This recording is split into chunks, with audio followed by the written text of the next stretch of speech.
This is Victor Echo 7 Papa Quebec Delta in Phase 3 of the coast-to-coast exercise. The Oceanside Emergency Communications Team is a group of volunteers who help communities during an emergency when communication systems are down by quickly mobilizing to provide support with radio communications.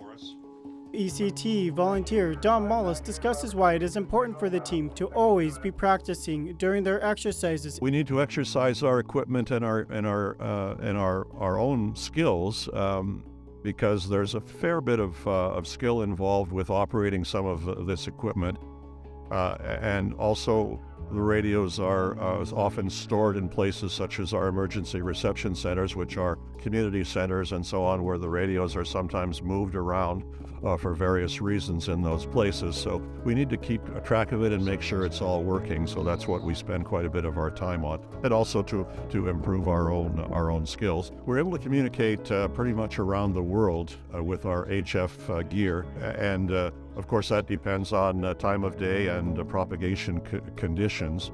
But if there were a major disaster on Vancouver Island, we would be able to make connections with people in places that aren't in the disaster zone, such as Calgary, Ottawa, Toronto, and into the U.S., Sacramento and Denver and that kind of thing.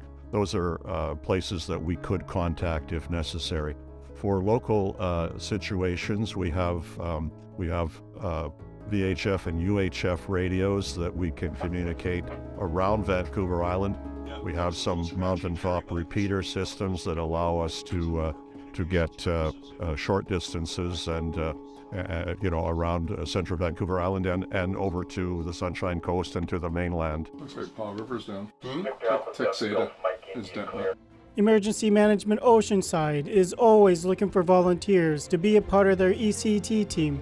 We're always anxious to train new volunteers. All of us are licensed radio amateurs, licensed by the Government of Canada, and there is an examination that must be passed in order to get those licenses. So we're all anxious to train and help new people become involved.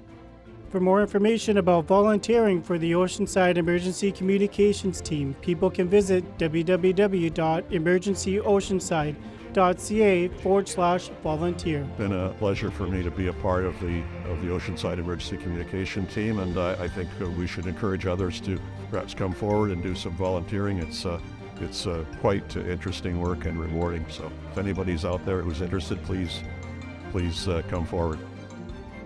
Could be a lifesaver in certain situations, I'm sure.